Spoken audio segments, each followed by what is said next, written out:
आज बहुत खुशी के दिन है कि आज आप लोगों के लिए कुछ लाइव क्लास दे रहे हैं। तो जो भी टॉपिक पर चर्चा करेंगे थोड़ा विशेष रूप से इस पर गौर करेंगे, सही है।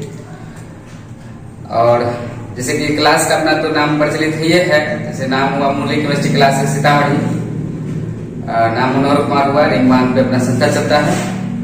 और आगे विशेष टॉपिक को आपका समय नहीं देते, हम आगे बढ़ते हैं, सही है। जैसे जिस टॉपिक को हम चर्चा करेंगे जिसको बोलते हैं some basic concept of chemistry, सही है। आज केमिस्ट्री के विषय में कुछ महत्वपूर्ण बात हम आपसे करेंगे, सही है। जैसे कि some basic concept of chemistry का जो मूल स्वरूप होता है, मतलब कहने का अर्थ है कि रसायन शास्त्र की कुछ मूलभूत अवधारणाएं। हम लोग क्या बात करेंगे, रसायन शास्त्र की जो मूल बेसिक चीज होता है, ये वाकई में क्या होता है और ये हमारे दैनिक जीवन में कैसे प्रयोग होता है और ये कैसे इसकी उत्पत्ति हुई, विशेष रूप से इस हम टॉपिक पर चर्चा करेंगे, सही है। जैसे कि देखा जाए तो ये हम पूरी यूनिवर्स की बात करते हैं, सही है। यूनिवर्स यानी हो गया ये ब्रह्मांड, सही है। ब्रह्मांड पे हम आज हम लोग चर्चा करेंगे, थोड़ा ध्यान दीजिएगा। ये ब्रह्मांड है, यूनिवर्स है। तो यूनिवर्स में तो आप देखिएगा कि बहुत सारे वस्तु है, बहुत सारे थिंकिंग है, जो आप सोचते हैं, जो देखते हैं, सारा चीज यूनिवर्स में ही नियम लागू होता है, पालन लागू होता है, सही है। लेकिन यूनिवर्स में केमिस्ट्री के तहत अगर देखा जाए तो यूनिवर्स के तहत केमिस्ट्री को दो स्वरूप में डिवाइड किया गया है। एक जो होता है सबस्टांस होता है, सही है, और दूसरा जो होता है एनर्जी होता है। एक सबस्टांस है, दूसरा एनर्जी है। और सबस्टांस की बात किया जाए तो सबस्टांस मीन्स होता है पदार्थ, सही है, और एनर्जी मीन्स होता है ऊर्जा। सबस्टांस मतलब पदार्थ और एनर्जी मतलब ऊर्जा। लेकिन सबस्टांस जो है, पदार्थ जो है, हम ये पदार्थ को सेवन करते हैं तो हमारे बॉडी के अंदर क्या क्रिएट होता है, एनर्जी क्रिएट होता है, राइट। और यदि एनर्जी को खपत करते हैं किसी काम में, किसी वस्तु को बनाने में, तो पदार्थ का निर्माण होता है। जैसे सबस्टांस डिपेंड करता है एनर्जी पर और एनर्जी डिपेंड करता है सबस्टांस पर, सही है। अगर मान लीजिए कि हमको किसी चीज की उत्पत्ति करना है, जैसे सपोज मान लेते हैं कि हम लोग आलू की खेती करते हैं, तो क्या करते हैं, पहले आलू का निर्माण करने के लिए पहले खेत बनाते हैं, फिर उसको मतलब कि काटते हैं पार्ट बाई पार्ट, फिर उसको खेत बनाने के क्रम में उसको गिराते हैं, समय पर पानी देते हैं। यानी कि कहा जाए तो हम समय समय पर अपनी एनर्जी को खपत वहां पे करते हैं। जैसे मान लीजिए दवा भी छिड़कना होता है तो उसमें एनर्जी की लागत होती है। यानी कि इस एनर्जी से क्या क्रिएट हुआ, सबस्टांस क्रिएट हुआ। और इसी सबस्टांस को जब हम अपने बॉडी के अंदर सेवन करते हैं तो हमारे बॉडी में क्या क्रिएट होता है, एनर्जी उत्पन्न होता है। मतलब ये दोनों एक दूसरे पर डिपेंडेंट है, सही है। तो एनर्जी से निर्माण हुआ सबस्टांस का और सबस्टांस से निर्माण हुआ एनर्जी का। और कहा भी जाता है कि कार्य करने की क्षमता को ऊर्जा कहा जाता है, सही है। तो आप सबस्टांस या एनर्जी दोनों का रूप स्वरूप एक ही है। अगर ये नहीं रहेगा तो इसका निर्माण नहीं होगा। यदि हम किसी पदार्थ का सेवन नहीं करते हैं तो हमारे बॉडी के अंदर एनर्जी क्रिएट नहीं होगा। अब हम बात आ गया कि दोनों का रूप स्वरूप एक ही है, तो हम पर्सनली देखा जाए तो हम सबस्टांस पर चर्चा करते हैं, सही है। तो सबस्टांस को दो भागों में डिवाइड किया गया है। सबस्टांस को कितने भागों में डिवाइड किया गया है, दो भागों में। एक होता है फिजिकल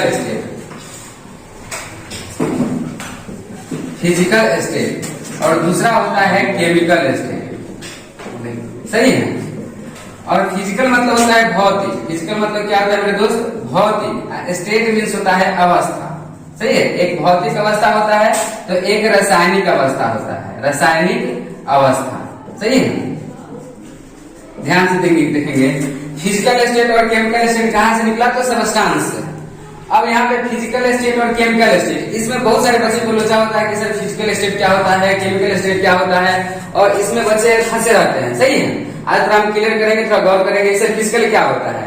तो अगर प्रैक्टिकल नॉलेज के हिसाब से देखा जाए तो बाहरी ज्ञान को, जैसे हमारे वायुमंडल में जिस प्रकार की घटना घटती है, बाहरी ज्ञान को हम फिजिकल बोलते हैं और इंटरनली ज्ञान को क्या बोलते हैं, केमिकल बोलते हैं। जैसे सपोज हम आपको थोड़ा दोनों में चर्चा करेंगे, तो मान लेते हैं यहाँ पे थोड़ा गौर करेंगे,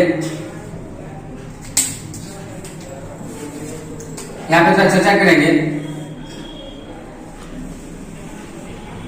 सपोज दैट ये मैंगो का अपना तस्वीर हो गया, सही है।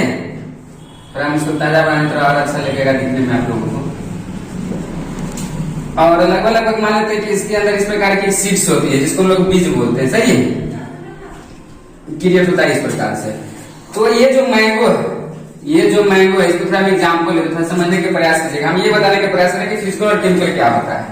ये जो नेचुरली शक्ति है, सही है, ये नेचुरली शक्ति इसलिए बोलते हैं नेचुरली पावर, जैसे कि ये पहले मंजर का रूप में डिवाइड होता है, मंजर होता है, तो मंजर होता है एकदम छोटा सा स्वरूप होता है, लेकिन ये आपकी आंख के सामने ये जो लीफ है, पतिया है, ये रेड कलर से ग्रीन कलर मतलब कि लाल से हरा आपकी आंख के सामने हुआ है। ये छोटा से देखते देखते एक बड़ा रूप आपके आंख के सामने लिया है। तो वैसे घटना जो घटित होता है हमको दिखाई भी देता है, वो सारा आ जाता है फिजिकल में, सही है। मतलब इसके बाहरी ज्ञान के बारे में जो भी एक्टिविटी हम चर्चा करते हैं, पता करते हैं, ये सब हो गया आपको फिजिक्स। क्या हो गया? फिजिक्स। नेचुरली जो भी घटना को घटते हुए आप अपनी आंखों के सामने देखते हैं वो हो गया फिजिक्स। लेकिन कुछ ऐसे भी घटना घटती है जो होता है लेकिन हमको दिखाई नहीं देता है, बस हम अनुमान लगाते हैं कि ये घटना घटित तो हुआ होगा, राइट। जैसे इसके अंदर की सीड्स की बात हम चर्चा करते हैं, ये बीज की है। तो अगर हम इस सीड्स के बारे में चर्चा करेंगे मेरे भाई, ये बीज के बारे में चर्चा करेंगे, तो ये बीज को अगर हम मिट्टी के अंदर डालते हैं, तो मिट्टी के अंदर डालते हैं तो उसको हम रोज बाय रोज पार्ट बाय पार्ट नहीं देखते कि कितना उसमें अंकुरित हुआ। उसको 1 महीना के लिए छोड़ देते हैं, उसमें रिएक्शन होता है, उसमें अपना युग्म अपना संलग्न करते हैं, लेकिन कुछ दिन के बाद उसका रिएक्शन दिखाई देता है। तो रिएक्शन यहाँ भी हुआ और वहां भी हुआ, बट ये इंटरनली हुआ और ये क्या हो गया? आउटर हो गया, सही है। ये बाहरी भाग से हुआ और ये आंतरिक भाग से हुआ। तो हम आंतरिक ज्ञान को हम क्या करेंगे? वैसे अभिक्रिया जो इंटरनली रूप से होता है और हमको दिखाई नहीं देता है लेकिन महसूस होता है कि अभिक्रिया हुआ होगा, उसे हम क्या बोलेंगे? वो केमिस्ट्री बोलेंगे। क्या बोलेंगे? केमिस्ट्री, सही है। वैसे तो डिफिनेशन हम आगे लिखेबे करेंगे, लेकिन पहले ये समझ लीजिए कि फिजिक्स किसे कहते हैं। The branch of science in which we study about natural and natural phenomena, यानी कि विज्ञान की वह शाखा जिसके अंतर्गत हम प्राकृतिक और प्राकृतिक घटना के बारे में जो भी अध्ययन करते हैं, जानकारी प्राप्त करते हैं, वो सारा के सारा फिजिक्स में लागू होता है, सही है। अब आ गया केमिस्ट्री। तो the branch of science in which we study about elements and their compounds, विज्ञान की वह शाखा जिसके अंतर्गत हम तत्व और उसके यौगिकों के बारे में जानकारी प्राप्त करते हैं, ये सारा आपका हो जाएगा केमिस्ट्री। लेकिन हम दोनों डिफिनेशन पर चर्चा करेंगे, लेकिन हम अभी ये बताएं सबस्टांस के अंतर्गत कि सबस्टांस को 2 भागों में डिवाइड किया गया है, एक फिजिकल स्टेट, एक केमिकल स्टेट, सही है।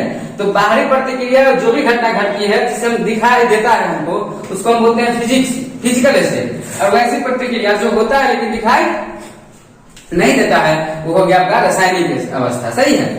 अब हम बात करेंगे फिजिकल स्टेट।